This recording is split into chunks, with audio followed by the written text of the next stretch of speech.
Okay, we're ready to go. Thank you very much, um, consultant team, council of governments team, for getting us to this particular point in the study. To the public, residents, businesses, other interests, transportation advocates, thank you very much for coming to our public meeting this evening. This is the second round of public meetings, so you're going to see a lot of progress from the first kickoff meetings. And this is the second of two public meetings in this round. We held one during the day on the 27th, and here we are this evening to engage as many folks as we possibly can on such an important subject. So you will hear lots of progress. The project is on schedule, lots of things happening on technology, talking to the best and the brightest from across the world with regard to technologies in our corridor. Lots of work on applying the opportunities in specific transportation corridors. You'll see that progress tonight as well. So we will start the presentation this evening, turning it over to Kevin Felt, who, like me, is a council of governments employee, is our project lead on this study. I want to recognize Sandy Wesh, who works closely with Kevin on a lot of the technical details. Terrific consultants. They'll be introduced here in a moment. So Kevin, I turn it over to you, sir. Thank you, Michael. Good evening, everyone. During this presentation, we will cover many topics related to the study. These topics include a project overview, the alternative screening process and initial results from Level 1 and Level 2 screening efforts, information pertaining to the next level evaluation effort and the project conceptual design steps, information on public and agency engagement efforts, as well as ways to provide comments about the project. There are three primary purposes for the meeting today. The project team will provide the results from the first two level screening analysis for both technologies and alignment.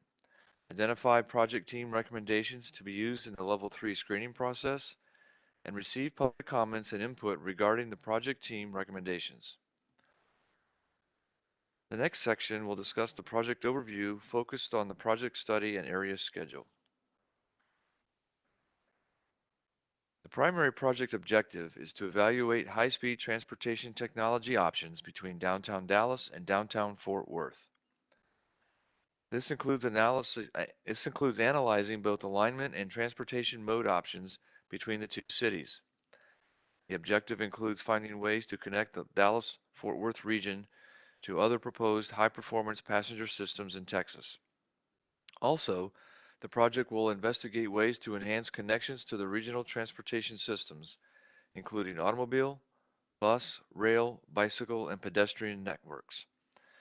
An additional objective is to obtain federal environmental approval to design and implement the project.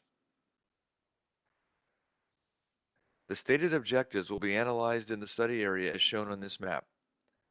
This area is generally bounded by State Highway 121 and State Highway 183 to the north, Interstate Highway 35E to the east, downtown Fort Worth to the west, and United States Highway 287 and State Highway 303 to the south. One of the initial tasks for this type of study is to develop a description of the project purpose, which addresses the project objectives. Preliminary project purpose is to connect downtown Dallas and downtown Fort Worth with high-speed intercity passenger rail service or an advanced high-speed ground transportation technology to provide an alternative to travel by automobile. To advance state high-performance rail transportation network and to support economic development opportunities in the Dallas-Fort Worth region and to enhance connectivity. For more information regarding the preliminary project purpose, please go to our project website at nctcog.org/DFW-HSTCS. From there, select the Project Information tab, then the Purpose and Need document link. The Dallas to Fort Worth High-Speed Transportation Connection Study is divided into two phases. The first phase will analyze all reasonable alternatives regarding alignment and travel technology. The wide range of alternatives will be pared down to a small number of recommended travel technologies and a small number of alignment options through a multiple level screening process. Staff anticipates first phase of this project to take approximately 12 months and conclude in spring of this year. There will be 3 opportunities for the region to participate in the study through public meeting events. We previously had meetings in September of last year. We are now having the public meetings, and our next is tentatively scheduled for April of this year. The second phase will be an engineering and environmental analysis as prescribed by the National Environmental Policy Act. The second phase will include conceptual and preliminary engineering tasks. The Phase 2 schedule indicates beginning the work efforts in early summer of this year and concluding in late spring or early summer of 2023. This 24-month schedule includes 2 primary public engagement events, early fall 2021 and late summer of 2022. As always, questions and comments are welcome throughout the entire project study. Now I'll turn it over to Ian Bryant with HNTB. Thank you, Kevin. And good evening, everyone. My name is Ian Bryant, and I'm the consultant project manager for our study. In this section, I'm going to focus on the overall screening process, as well as talk to you about the level 1 and 2 screening results and recommendations. The project team is using a 3-level screening process to pare down the initial large number of possible options to a select few by the end of the first study phase. The process is depicted on this graphic. The process begins with identifying all reasonable alternatives. The first level of evaluation for the alternatives is to determine if the alternative meets the project purpose and the project need. The alternatives that meet the purpose and need then move to the second level of evaluation. The second level of evaluation focuses on identifying any flaws which may preclude the alternative from being built. This is where the project team is currently. This is also where we need your help. As we discuss the preliminary level 2 screening results, please take the time to review the results and provide your thoughts and comments. The information gathered will be very helpful as recommendations for alternatives to advance to the third level of screening analysis. The goal is to complete the third level of evaluation with a limited number of technologies and alignments to be evaluated in the project's second phase. Using previous transportation studies that examined corridors between Dallas and Fort Worth, the project team identified many possible alignments and corridors to analyze. In general, the project team identified alignments and corridors along existing transportation routes as much as possible in order to minimize the need to acquire additional property. Also, using existing transportation corridors would minimize impacts to homes and businesses. Each alignment and corridor option will connect the central station in downtown Fort Worth to the proposed high-speed rail station in downtown Dallas. In all, 43 distinct alignments and corridors were identified for study. The initial 43 distinct alignments were grouped into 5 families of options. These 5 families are generally identified as the Trinity Railway Express, or the TRE alignments, in purple, Trinity River alignments in gold, the Interstate 30 alignments in dark blue, the State Highway 180 alignments, which is also very near the existing Union Pacific Railroad alignment, in red, and the State Highway 303 alignments in light blue. These are the alignments and corridors the project team analyzed in initial level 1 screening. There are also several high-speed transportation technologies or modes of travel to be examined for their use to meet the region's travel needs. These initial modes of travel include conventional passenger rail trains, higher speed trains, which are faster than conventional trains but slower than high-speed trains, high-speed rail trains, which are the passenger trains proposed for the Dallas to Houston system, magnetic levitation, or maglev for short, Hyperloop technology, which incorporates a passenger or cargo pod moving in a near vacuum tube, and other emerging high-speed transportation technologies. Looking more closely at the design characteristics for each technology, it's important to understand how the footprint and the profile could affect the surrounding environment, including the amount of right-of-way width needed. Typical sections of each technology give a view of the technology and its associated infrastructure required. A typical section is what could be expected to be generally built throughout the corridor. Conventional and higher speed rail typical sections are generally constructed on the ground, as shown in the pictures on the previous slide. The technologies with the highest speeds require the vehicles to operate on bridge structures throughout a corridor to separate them from other roadways and rail lines. The typical sections for high-speed and magnetic levitation trains and the Hyperloop technology are shown here. The three distinct levels of evaluation are shown in this graphic. The first level focused on the project objectives and purpose, while the second and third levels provided increasingly more detailed evaluation criteria. The level 1 evaluation was aimed at determining if the alternative would meet the project purpose and need, and was conducted using 2 screening evaluations. The primary evaluation determined if the alternative would serve both downtown Fort Worth and downtown Dallas with a time faster than existing modes. The secondary evaluation in level 1 determined if the alternative would be safe, reliable, and convenient, if it could link to other high-speed transportation systems serving Texas, connect to existing regional passenger systems, and improve access to major activity centers in the study area. The results of the first level of screening are shown here. Using the primary criteria, all alignments serve both downtown areas. The next part of this primary criteria screens out alignment and mode combinations or alternatives that have a longer travel time between the Dallas and Fort Worth station than the 20-minute threshold. Using this travel time criteria, none of the 43 alignments pass the test for conventional rail. Higher speed technology has 8 alignments that pass the travel time test, while high-speed rail passes on 39 of the 43 alignments. Maglev and Hyperloop technologies pass on all 43 alignments for travel time.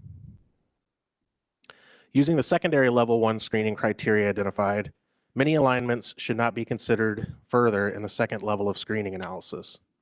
In total, 23 of the 43 alignments were identified for consideration in the level 2 screening process. Next few slides show the tables used to document the evaluation of the 43 alignments. The green indicates the best score, yellow medium, and red is the lowest. These tables are available on the project website. The table shows the level 1 screening results associated with the Trinity Railway Express family of alignments and the West Fork Trinity River family. Both the TRE alignments and the West Fork Trinity River alignments scored low in the first category because of the number of challenges to build a closed system in this corridor. A closed system is a grade separated and does not share track with any freight rail operations. We can come back to these tables during question and answer if you'd like, and they are also available on our website to look at offline. The level 1 screening results associated with the IH30 family of alignments are shown in this table. The IH30 alignments would also have some challenges, but to a lesser degree. The main takeaway here is that the vast majority of the IH30 alignments do perform well when compared to the purpose and need for this project. The level 1 screening results associated with the SH180 family of alignments and the State Highway 303 family of alignments are shown in this table. The SH180 alignments would also have some challenges, but also to a lesser degree, similar to the IH30 alignments.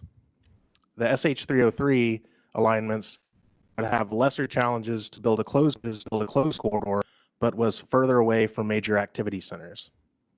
As you can see here, the vast majority of the SH180 alignments moved forward to the level 2 screening, and the SH303 alignments were eliminated from further consideration. As a point of reference, this map shows all 5 families of initial alignment options, which includes all 43 distinct options between downtown Fort Worth and downtown Dallas. As mentioned earlier, 23 of the 43 alignment options passed the level 1 screening. These 23 alignment options are shown on this map. These alignments are recommended to be further evaluated in level 2 and generally are in the IH30 family and the SH180 family of options. Turning to the level 1 screening analysis regarding transportation technologies, as mentioned previously, the conventional rail technology did not pass the level 1 primary screening analysis and was eliminated from further consideration. Level 1 screening analysis results for the higher speed, high speed, maglev, and hyperloop transportation technologies are shown in this table. These 4 technologies were recommended to be further evaluated in level 2. Moving on to the level 2 evaluation process, level 2 centered on determining if the alternative has any fatal flaws, meaning a concern that would prevent further development of the project using that alignment. Various conditions are examined for each alternative, including proximity to environmentally sensitive areas, potential community impacts, technology maturity, compatibility with existing infrastructure, and operational characteristics. The level 2 screening results identified both alignment options and transportation technology options to move forward into the more detailed level 3 screening analysis. The results for the IH30 alignments indicated that 7 of the 12 alignment options should be analyzed further. Also, 3 of the State Highway 180 alignment options are identified as needing additional analysis as well. Regarding transportation technologies or modes, the level 2 screening suggested that higher speed technology not be analyzed further, while high-speed rail, maglev, and hyperloop technologies should be analyzed further. In addition, the new and emerging technologies initially analyzed were not recommended for consideration in the level 3 screening process. The level 2 screening information is shown in this table for the IH30 alignment options. The 7 alignment options with the highest scores, which are shown in green, are suggested for further analysis in the level 3 screening effort. As you can see, the majority of the alignments along IH30 passed, and we're moving on into the level 3 screening. The level 2 screening information is shown in this table for the SH180 alignments. The 3 alignment options with the highest scores, again, which are shown in green along the bottom, are suggested for further analysis in the level 3 screening effort. As a point of reference, this map shows the 23 alignments past level 1 screening that were analyzed in the level 2 screening process. This includes the IH30 and the SH180 alignments. As mentioned earlier, 10 alignments passed the level 2 screening analysis and are shown on this map. This includes the 7 IH30 options and the 3 SH180 options. We need your thoughts to make sure the project team has selected the correct alignments that we want to analyze in the level 3 screening process. Please visit our project website to submit your thoughts and comments, and also provide your comments during the question and answer period later in this meeting. The level 2 screening information is shown in this table for the 4 transportation technologies moved forward from the level 1 screening into the level 2 screening process. The 3 transportation technology options with the highest scores, which are shown in green, are suggested for further analysis in the level 3 screening effort. As a point of reference, this graphic shows the initial transportation technologies that were identified for this study. These include conventional rail, higher speed, high-speed rail, maglev, hyperloop, and other emerging transportation technologies. As mentioned earlier, 3 transportation technologies passed the level 2 screening analysis. The remaining options include high-speed rail, maglev, and hyperloop modes. Again, we need your thoughts to make sure that the project team has selected the correct to analyze in this level 3 screening process. And now we'll hand it over to Chris to talk about next evaluation and design. My name is Chris Masters. I'm the Deputy Project Manager for the consultant team. So the level 1 and level 2 screening efforts have been completed. The remaining tasks in the level 2 screening is to incorporate comments received from the public during the public comment period, which ends February 22nd. After incorporating the public comments, the next project efforts include the Level 3 screening process and conceptual design. The Level 3 screening process will focus on a more detailed evaluation of the remaining alignments and transportation technology alternatives, including a conceptual design for each. The third and final evaluation level criteria includes cost estimates, potential impact on environmentally sensitive areas, other potential community impacts, and the ability to construct the proposed project for the future. As with the alignment options and transportation technology options, we need your thoughts to make sure the project team is selecting the correct criteria to analyze in the Level 3 screening process. Please visit our project website to submit your thoughts and comments. The Level 3 cost screening criteria are divided into 3 separate cost components. The description for each component is shown on this graphic. Also, potential impacts to environmentally sensitive area criteria is divided into 5 separate components. The components for those criteria categories are shown, they're scored and aggregated into 1 score for each criteria category. I'll pause for you to review the criteria and the descriptions.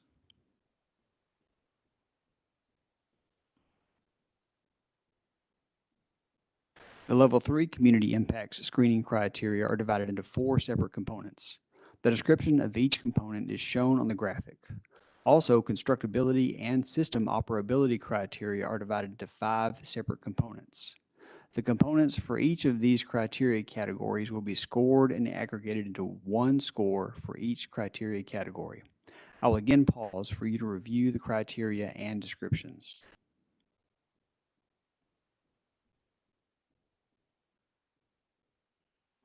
In conjunction with the Level 3 screening process, the project team will be conducting an initial design for each alternative that has advanced to the Level 3 screening process. This initial design will be used to support and provide information for the Level 3 screening. The project team anticipates the initial design process to be completed by the end of March. Now, Rebecca will visit with us about public and agency engagement. Thank you, Chris. I'm Rebecca Hernandez with the North Central Texas Council of Governments. Throughout the Dallas to Fort Worth High-Speed Transportation Connections study, there are many opportunities for the public and other government agencies to review, comment, and participate. There are various types of public and agency engagement strategies used in the study. These strategies include meetings with elected officials in the region, and so far we've held 2 elected officials meetings. On a monthly basis, the project team meets with the Federal Transit Administration and the Federal Railroad Administration to discuss the study progress. Other engagement initiatives used so far include technical work group meetings, a technology forum, public meetings similar to this public meeting, and a government resource agency meeting. Regarding the technology forum, the project team convened a group of international experts on high-speed transportation modes and technologies to brief them on our project and get a better understanding of the available and emerging technologies. During the first series of public meetings in September of last year, 129 participants were present. Throughout the month-long comment period, 25 comments were received. The comments generally referred to the type of transportation technology and the alignments the project team is analyzing. A meeting summary and responses to these comments can be viewed on our website as noted here on the bottom of this slide. The project team also offers additional opportunities to learn more about the study. We're available to provide study information at special events or to groups seeking additional information. Please contact me, Rebecca Hernandez, using my contact information provided here.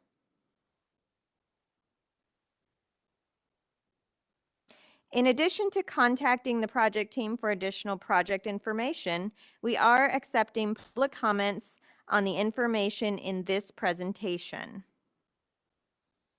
There are two primary methods to provide comments during this comment period. The comment period is open through February 22nd. Comments received prior to February 22nd will be considered and a response will be provided. Comments received after February 22nd may be considered, but will not be considered part of the official project record. Comments may be provided electronically on our project website at nctcog.org/DFW-HSTCS. Comments may also be sent at the address provided here. Additional public meetings will be scheduled this spring. And for more information or to sign up for project notices, please visit our project website. Contact information for the North Central Texas Council of Government staff are shown here. I'll pause for you to jot down these if necessary.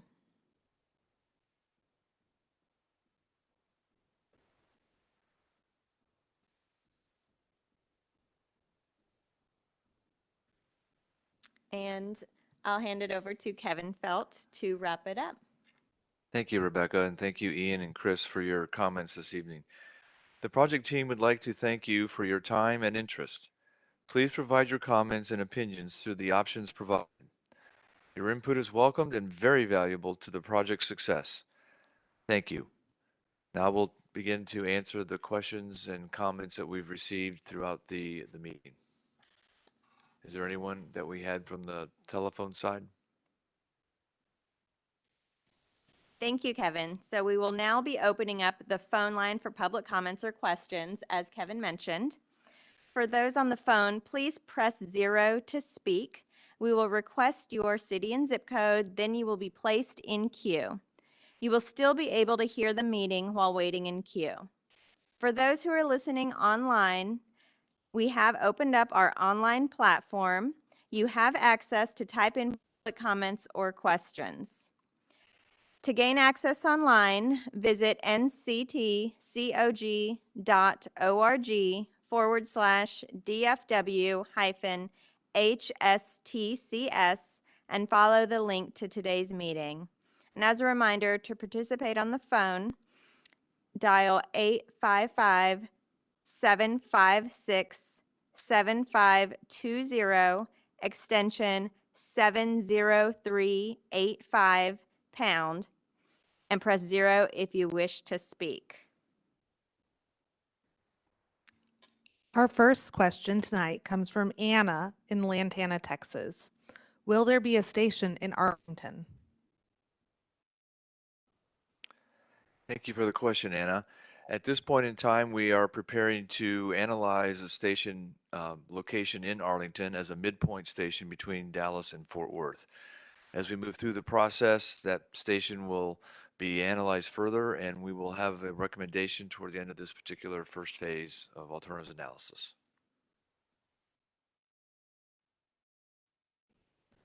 A comment from Maribel, also in Lantana, Texas. We are for the SH 180 alignments. Thank you, Maribel. At this point, we are again evaluating all possible alignments, and well, we've have reduced that amount down to the 180 and Interstate 30 alignments, and we'll continue to evaluate those in our level 3 screening. As we get to the end of this particular alternatives analysis phase, we will then have our recommendation, and that may or may not be what we come up with. A question from Ruth in Dallas, Texas. How are these criteria being objectively scored? For example, specifically, how is environmental justice being measured, and who is contributing to that assessment? Please be careful to include general public more than business leaders or potential or actual vendors who do not reside in the impacted communities. Well, thank you for that question, Ruth. In terms of environmental justice, for our analysis we've completed to date, We are using the Environmental Justice Index, which was developed by the North Central Texas Council of Governments. And what that does is it looks for low income and minority populations and compares that percentage within each block group, census block group, to the average within the region. So it shows us the areas that have a higher percentage of environmental justice populations. And then we take that into account as we've done our high-level screening to date to determine potential impacts to those communities. And we'll also be, as we get into level 3, doing a more refined analysis as well as we start to hone in on the actual right-of-way footprint for the remaining alignments. This is Michael Morris. One thing that we could add, that set of technical factors affects all transportation decisions in the Dallas-Fort Worth region. So it isn't just high-speed rail, but as we advance the Southern Gateway project or the Horseshoe or all of those transportation projects all use those set of performance metrics. I very much applaud the question, because environmental justice is more driven on the residential side than it is on the corporate side. So if any of our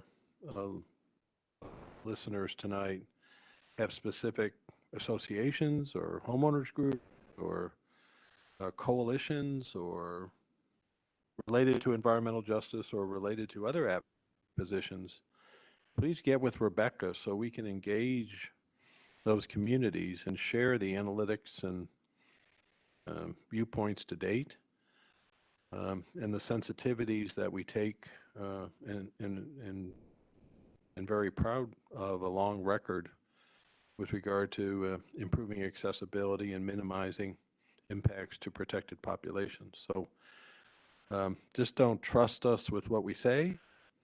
Review those metrics and engage us and give us a chance to make those presentations to specific groups, because in the end it's going to take a support from a lot of folks in order to advance such an important project in the region. So I'm just adding additional detail to Ian's comment and encouraging participation, have it be on Title VI environmental justice or other elements related to cost or other things that may be of interest to you.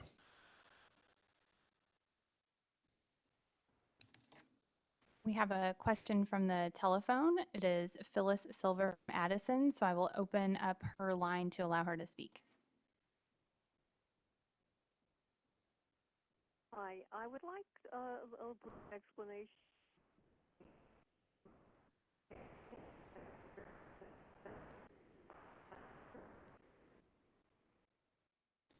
Thank you for that question. Short magnetic levitation uses high-powered magnets to cause a vehicle to float. The vehicle can either be propelled from the bottom to be pushed upward, or it can be pulled toward rails on the top of the trackway as well. A couple of different ways to support the vehicle. And then it's moved along with electromagnets as well. So there's no moving parts in the system. Some of the benefits of that are reduced maintenance costs because there's fewer moving parts and such. The magnetic fields do not affect people the way they are configured. Magnetic levitation has been in operation for many years. A couple of major systems throughout the world and smaller places throughout the U.S. as well.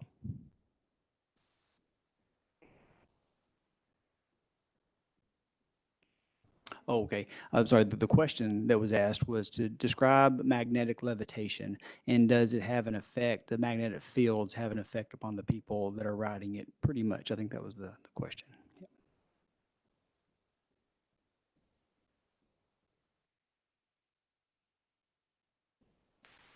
We have a few questions from Tony from Grand Prairie, Texas. I'll go through them individually. For the first question is, will there be a station in Arlington? Yeah, I want to reiterate what Kevin said earlier. The plan is to have 3 stations, an end station in downtown Dallas, hopefully close coterminus to high speed already planned from downtown Dallas to Houston, either in the same terminal or through a cross-platform transfer. Obviously, we're going to Fort Worth, and our hope is, and already have spent some money in trying to go from Fort Worth south to Austin, San Antonio, and Laredo. And yes, the Arlington station is important to Arlington, but the Arlington station is also our access egress to DFW International Airport. If anyone wishes to take high-speed rail to our region, they could obviously get off in downtown and take light rail, or our hope is have an Arlington station and for obviously residents, entertainment district, but also access to DFW International Airport. Michael, you ended up answering multiple of Tony's questions, so I'm very, very thankful for that response. Another one of Tony's questions was, what will the political challenges to the project, what will be the political challenges from the city of Arlington specifically? Well, I wouldn't necessarily call them political challenges.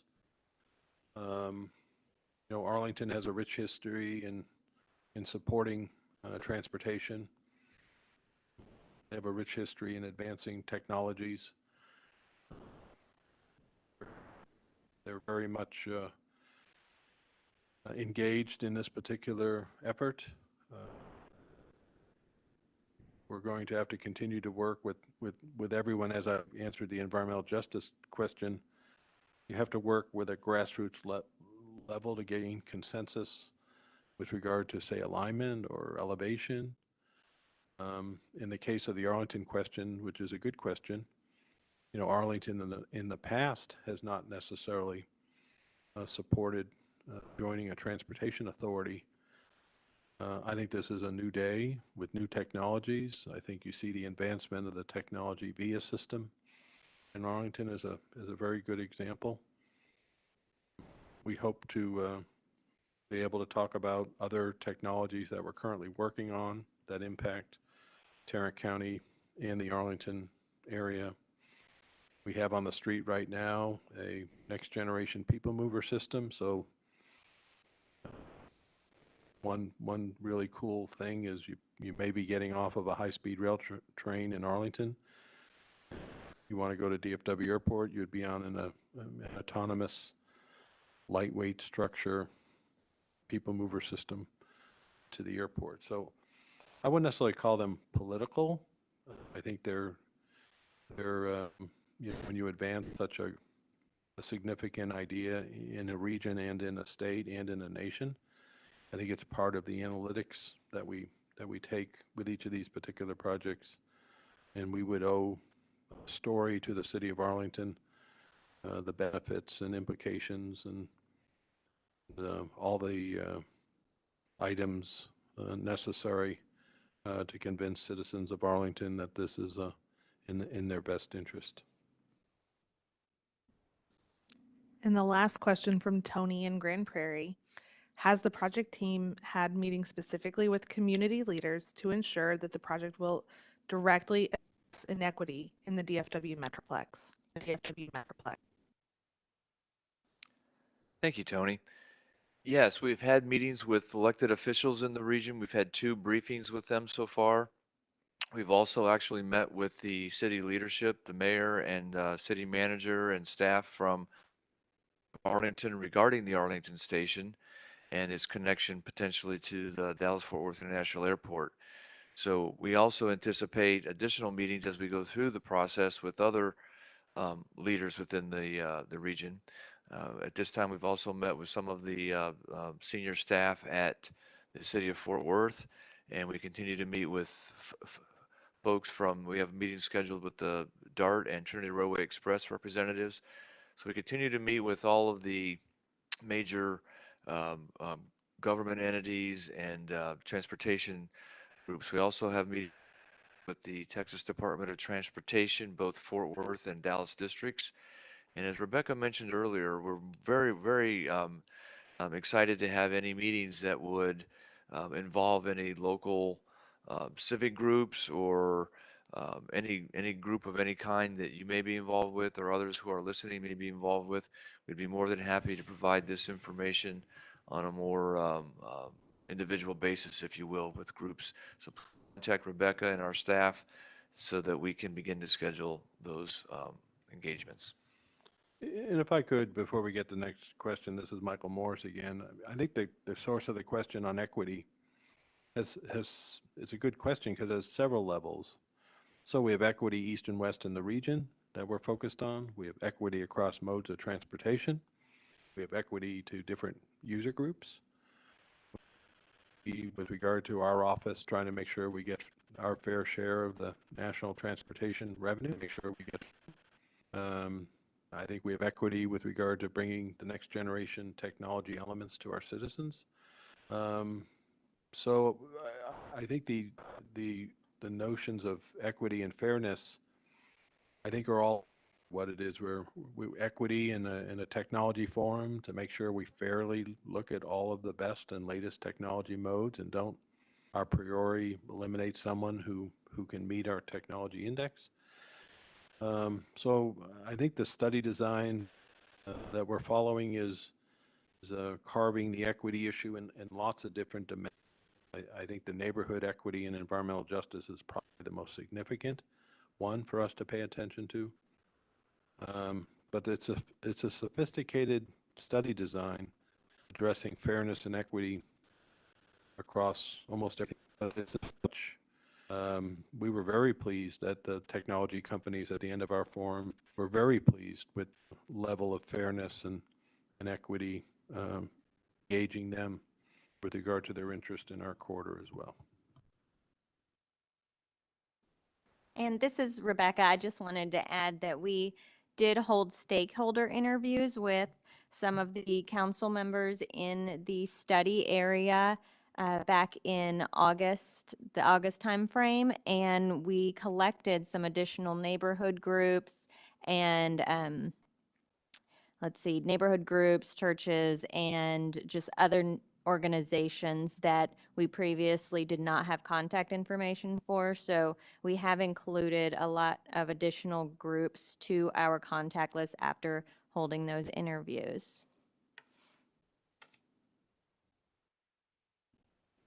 The next question is from Camille in Dallas.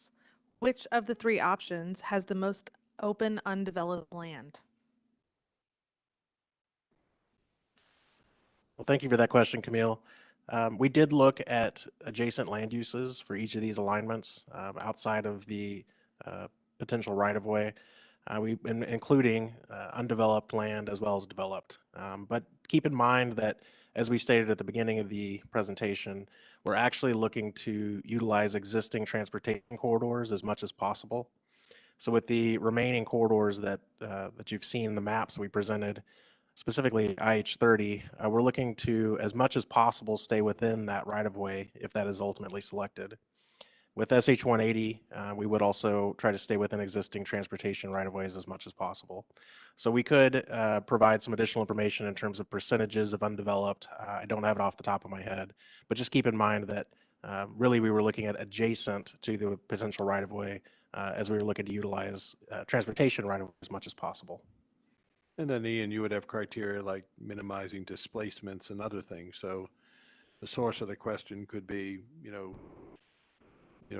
let's avoid stuff, meaning go towards open land, but it also could be don't consume public or private sector land. Try to be as tight as you possibly can. And under both of those viewpoints, you have specific criteria that are addressing that. You're minimizing displacements, trying to stay on public sector lands, you're trying to minimize right-of-way takes to the private sector. You're working on all those things that we think would be part of a winning formula when you get to the end of this process. And the role of the public would be to engage in such thoughts. Yes, we like your notion of trying to stay on public sector land. We like your notion or not to minimize private sector takings. We love your proximity of a high-speed rail station to density. We love your notion of minimizing displacements. So our process can only be as good as the criteria that drives it, which is why, both you and Chris have asked the public, please engage in those criteria And if we don't quite have them right, or you think they should be different, please let us know so we can take those things under consideration. It's a lot easier to take those under consideration while the process is being conducted and try to try to do it in a do-over sense. So timely feedback, as Rebecca is indicating, very helpful to us. I know it's a lot to review, a lot to think through, but put yourself in our shoes, and are these subcomponents of these criteria the ones that you best wish us to uncover? Thank you. Yeah, those are good points, Michael. I would say that also in level 1 and level 2 screening, we were looking at much wider, really wider corridors, since we do not have actual right-of-way footprints yet. As we narrow down in level 3 and start to do some initial design, we'll have a better understanding of potential direct impacts to either undeveloped or developed properties. Also, as an example, at yesterday's public meeting, we received a comment from a gentleman who was concerned about specifically a historic neighborhood in Arlington. So any information that you can provide to us, as Michael said, is much appreciated, and it helps us really make sure that we have a good, solid process here with public and stakeholder input.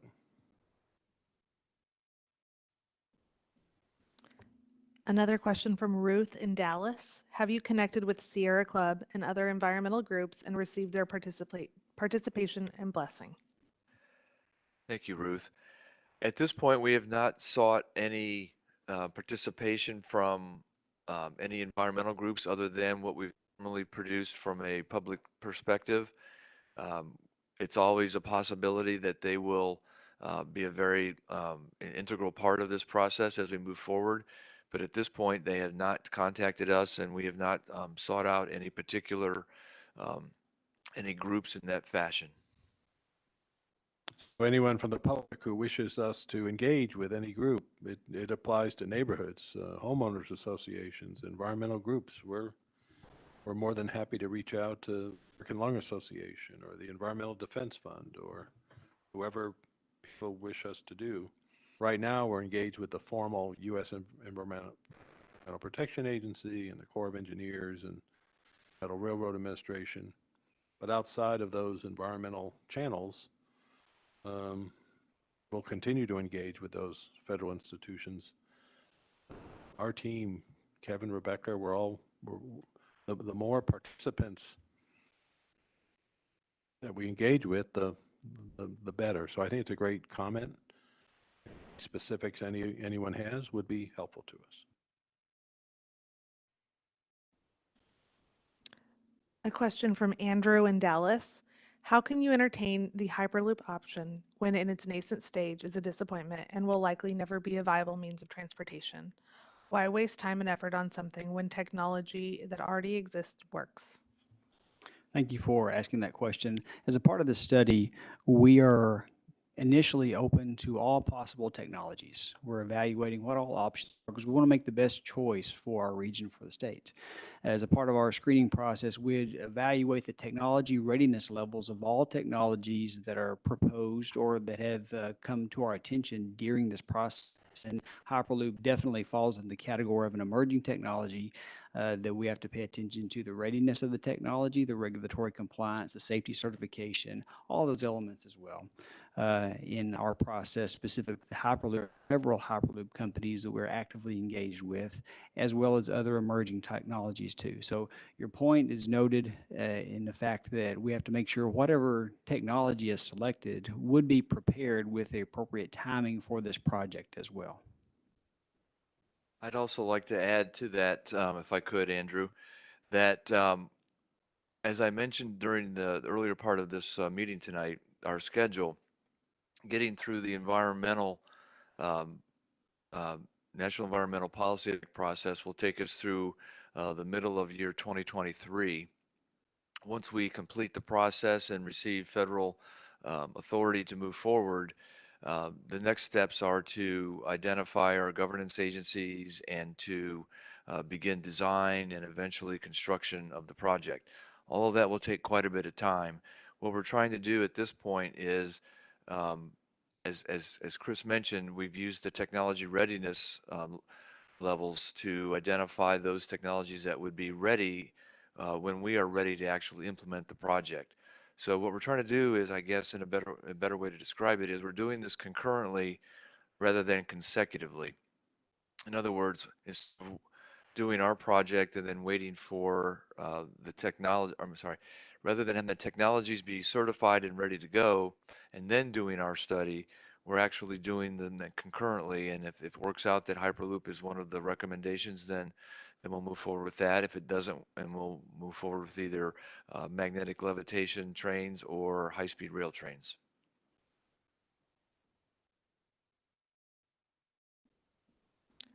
Our next question comes from Todd in Columbia, South Carolina. What will the top speed of the high-speed rail train between downtown Dallas and to downtown Fort Worth be? Will this project work with the Texas Central Railroad? Thank you for asking that question. The travel time is highly dependent upon the specific geometry of the corridor that we select. We've run travel times on every corridor for every technology at both levels of screening thus far, and will again in this next level of screening as we refine the design for the remaining alignments. High-speed trains travel in excess of 200 miles per hour. The specific classification of higher speed versus high speed differs from the U.S. to other parts of the world as well, as they classified in different ways. The ability to reach that speed, though, is dependent upon geometry, stopping at a midpoint station, or if perhaps the train goes through a midpoint with an express service. All that will determine what speed it can travel. For the second part of your question, is will this project work with Texas Central Railroad? We have had multiple meetings with Texas Central Railroad, just one very recently, and everything that we're doing is intended to keep options open for a mode of technology, not a specific brand of technology or a specific provider of technology. We're making sure our parameters are broad enough to capture them and any other high-speed rail providers if high-speed rail is selected as a mode. Yeah, the one thing I think we could add, just for the record, our boundary doesn't go all the way to South Carolina. We're a little short of that. But the policy for the last 10 years of our board is what we call a one-seat ride. So it very much speaks to this desire to be compatible with Texas Central Partners technology to Houston. So the one-seat ride would be you could get on this technology in theory. We have an open process we have to go through. Assume for a moment it's the same technology as Dallas to Houston. So you could get on in Fort Worth and take the train over to Dallas, and then other people get on the train to Dallas and go to Houston. And quote, you're still sitting in your same seat, meaning it's a one-seat ride without a transfer. So behind the spirit of your question is we wish to develop a very user-friendly, rider-driven service levels. No different than you could get on the train in Dallas and take it to Fort Worth and then maybe someday go to Austin or San Antonio or Laredo. But we have to operate with independent utility. So what happens if Dallas to Houston is never built? We still have an interest to go from Fort Worth to Dallas. What if whatever happens, Arlington wakes up one day and wishes not to have a station? Then obviously that speed of that train will go faster if it doesn't have to stop at a third station in the middle of the region. So not knowing exactly what Texas Central Partners would do and where their interest is, we have to conduct our business independently. We certainly think if it works out, and there's a lot of technical questions, wouldn't it be nice to have a one-seat ride? But we're not forcing that conversation. We don't work for Texas Central Partners, and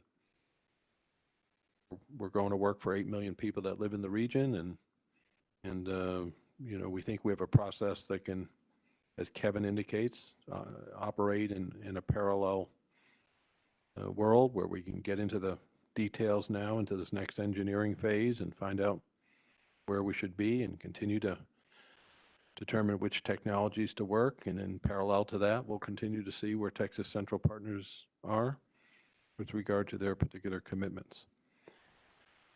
The other thing that's important is even though you may not go quite as fast between Dallas and Fort Worth, maybe you have a third station, because you want this one-seat ride benefit, that technology is going to go really, really fast on the way to Houston, and it's going to go really, really fast on the way to Austin, San Antonio. So you don't want this anti-user-friendly, well, take a slower train and then get out of it and get in another train. We're creating a system view. So we happen to have a high-speed train plan for the state of Texas that happens to go through the middle of our region. And we're just carrying the water on the part in this section that is in the middle of that region. We're carrying the water for what is really an upside-down U, which is the vision that the state of Texas has. And we're keeping as best we can to this notion of system, user-friendly elements. But at this particular point in time, we have to keep this independent utility notion and look at these in pieces with the hope that you who can listen to us when we get near the end, that we've done enough due diligence on the detail to then put the quote system together as we move forward. So I appreciate the question. I apologize for the duration of the answer, but it is in our mind, and it is a complicated question when you have to look fairly at each technology and each alignment.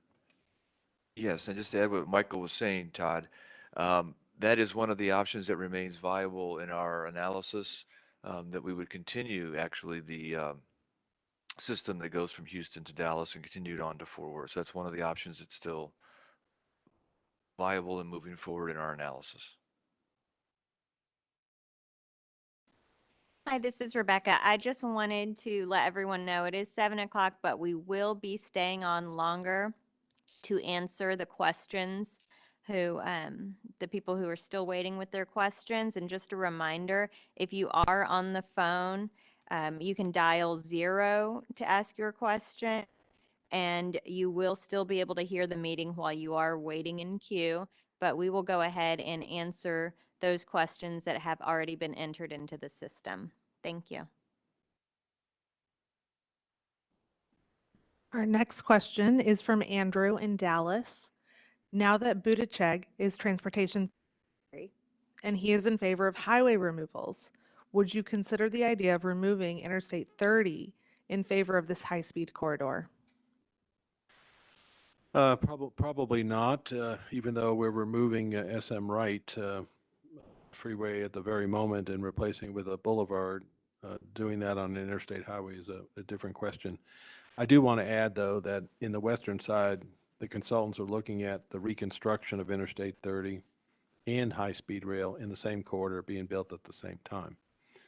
So, no, we are not removing an interstate highway as part of our plan, but we are looking at potentially building a high-speed rail and a new Interstate 30 west of Cooper Street all the way to downtown Fort Worth.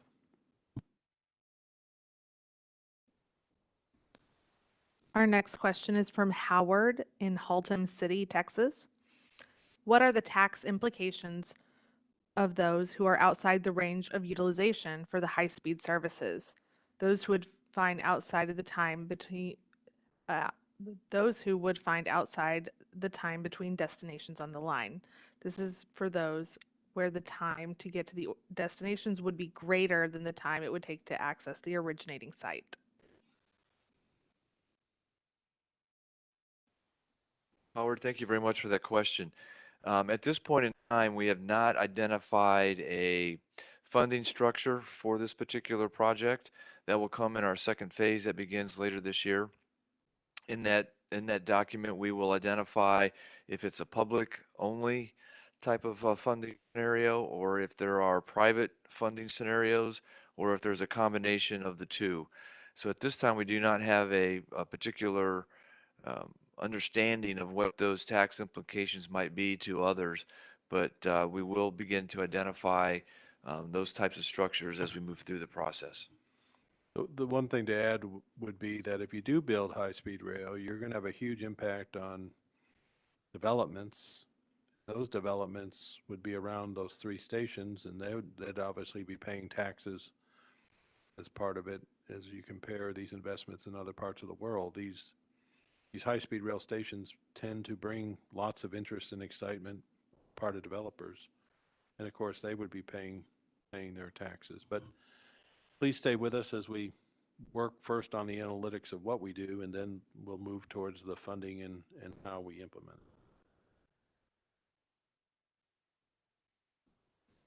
Our next question, both Tony P. from Grand Prairie and Kevin from Fort Worth asked the same question, asking, have you spoken with leadership of the University of Texas at Arlington?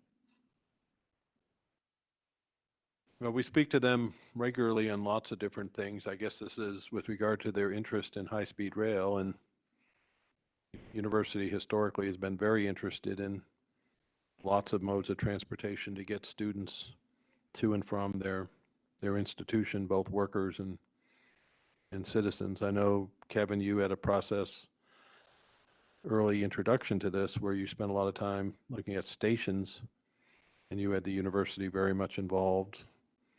Our north-south connection to the airport could be extended from high-speed rail to the south to the university, and the university has been very supportive in the VIA conversations and transit originally to the Trinity Railway Express station. So other than lots of interest on the part of the university, they are the major growth engine of the University of Texas system. There's more land to develop university at UTA than there is at UT Austin. So we understand, the importance of Tier 1 universities and their access to transit. And we have the university as I would, Kevin, say, a very strong interested partner in the success of transit in Arlington and high-speed rail in Arlington. Yes, that is true. And at this point, if State Highway 180 alignment is chosen, there will be obviously more conversations with many more folks in the corridor. And as Michael mentioned, if the I-30 location alignment is selected, then there will be extensions of other systems that would access the University of Texas at Arlington.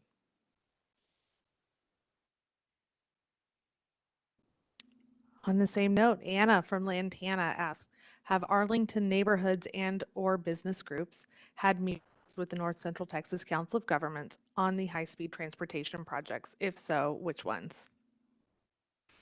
So I'm going back a few years. The city of Arlington put together some stakeholders on the whole notion of transit. Those stakeholders developed a report. We held up our study until the stakeholders in Arlington issued the report to the council. That particular report of stakeholders showed strong interest in our interest to pursue high-speed rail.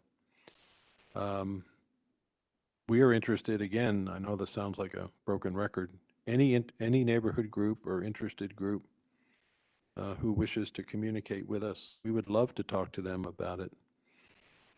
Especially now that these routes, and we have interest in Arlington to have a station someday as part of this particular investment, and these routes seem to be drifting away from 183.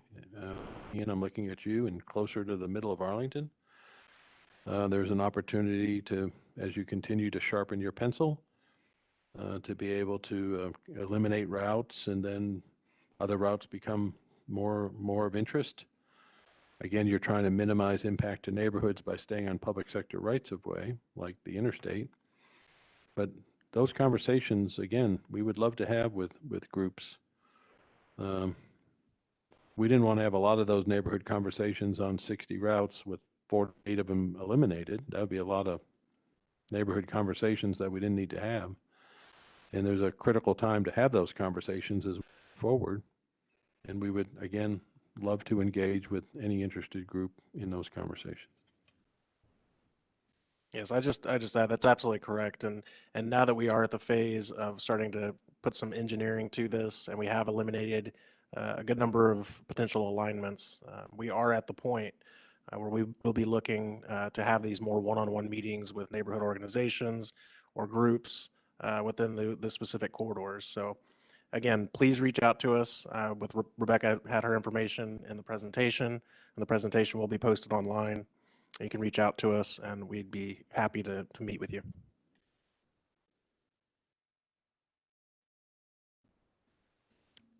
Our next question is from Amber from Farmers Branch. What is the anticipated economic impact in terms of jobs and investment linked with this project? I'll give a quick one. I gave several speeches earlier. Every $1 billion in construction produces 15,000 jobs. So we had a presentation to a congressional representative's office earlier, where we have 3 or 4 projects right now that are each $1 billion. If we can help get those advanced, that's 45,000 jobs. Those are the direct jobs. About a third of those jobs, and this is per billion, a third of those jobs are directly in the infrastructure world, a construction worker. But 2/3 of the jobs, and why you're seeing our national government talk about a new stimulus program, is 2/3 of the jobs in infrastructure are what we call indirect jobs. People who make blue jeans, and people who work in a dentist office, and people who sell hamburgers, and people who paint houses. You don't want to get caught in the trap that you're doing this project simply to create jobs. You're doing this project because it meets a purpose and need of a region that'll soon be 12 million people in a state that is probably the fastest growing state in the country, connecting the 4th and 5th largest region, soon to be the 3rd and 4th largest regions in the country. But the question is right, and especially now, with so many people losing their jobs every week, we understand the responsibility of expediting all of our transportation jobs for mobility, air quality, safety, environmental justice reasons, because we know they have an economic impact in helping with people who significantly need those jobs. I think it's too early because we don't have the dollar amount to translate that into construction operating. That'll be known at a particular point. But you are correct. Infrastructure generates lots of GDP growth, especially high-speed rail. And I know we had an earlier commenter who didn't like Hyperloop, but Hyperloop technology moves people and goods. But we understand our responsibility, especially in the public sector, to help create the jobs for all of our community. We don't have specific numbers for you at this time. The only thing that I would add is, from a technical standpoint, as we get into the NEPA process, we will, within that NEPA document, have an entire section on potential economic impacts, as well as a section on induced growth and cumulative impacts. So all of those are taken into account as we get into the NEPA process in phase 2. Todd from Columbia, South Carolina, has a comment and a question. He says, I have relatives in Houston, Fort Worth, Oklahoma City, and Dallas would be the hub city of my visits.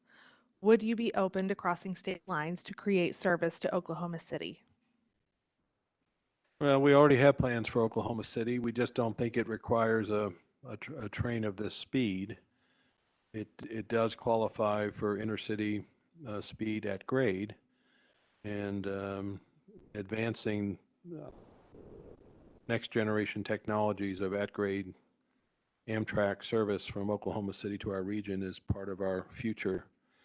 No different than not just having Amtrak to the east to go to Chicago, but maybe get closer to your hometown in South Carolina. We're trying to advance east-west Amtrak service all the way to Atlanta.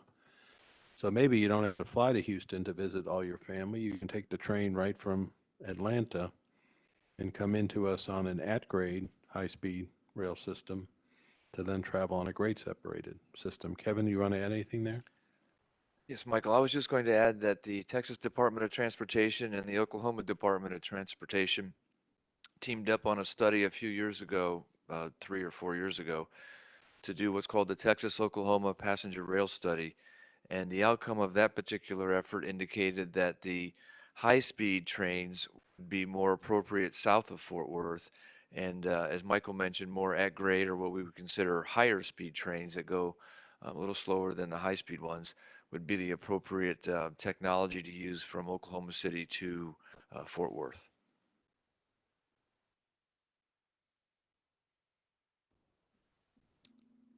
A question from Ruth in Dallas. I just heard you say we're moving SM Wright Boulevard in downtown Dallas. Is this definite? I thought it was still in DOT discussions, but not finalized. I do believe it is a good decision, but would appreciate confirmation. Yeah, 175 has been extended over to 45, once that improvement is in. And now that 175 gets over to 45, we now can tear down the SM Wright freeway, elevated freeway section, which is south of 45. It is fully funded, all phases. And in fact, we won a national technology competition to bring in next generation fiber and other technology into the thoroughfare street replacement of the SM Wright freeway. So our office, TxDOT has worked hard with the City of Dallas on this for a long time. Our office helped fund it, all phases. You know, phase one was the extension of 175 to 45. That's opened. And now you'll see advancements in the SM Wright. So yes, we are affirming to you all of that is funded and proceeding. And Ruth has another part of her question. Are there any commitment and goals for minority and women-owned companies to participate as primes or subs for this project? If so, what is that goal? Very good, Ruth. Thank you very much for that question. As part of this current effort that we are undergoing right now, the minority and women-owned business goal for this project is around 35%. Once we get out of this particular study and into the design and construction, it depends on what agency is going to actually implement the project and what that goal would be at that time. But for what we're doing right now, it's 35% of the contract that Ian and Chris are working under that would be used by minority and women-owned businesses. Yeah, so again, supporting our environmental justice principles argued earlier, this particular has that response by this winning consulting team. So it's really a credit to our procurement process and a credit to this particular team. But I don't want to mislead the questioner. That doesn't necessarily translate into who actually constructs the project. So and again, you know, we're layering this over time. So our office in hiring an engineering firm felt the market could produce that type of commitment, and we were right, and we have a great consulting company doing that. You know, TxDOT's you know, numbers for freeways, depending on where they are in the state, is different than, say, numbers to construct a passenger rail line. So depending on who the constructor is, there'll be a set of requirements associated with that particular entity. And you can assure our office will have some, I'm sure you and our office will have some comment with regard to what that should be as we maintain these principles of equity that we described earlier in the meeting.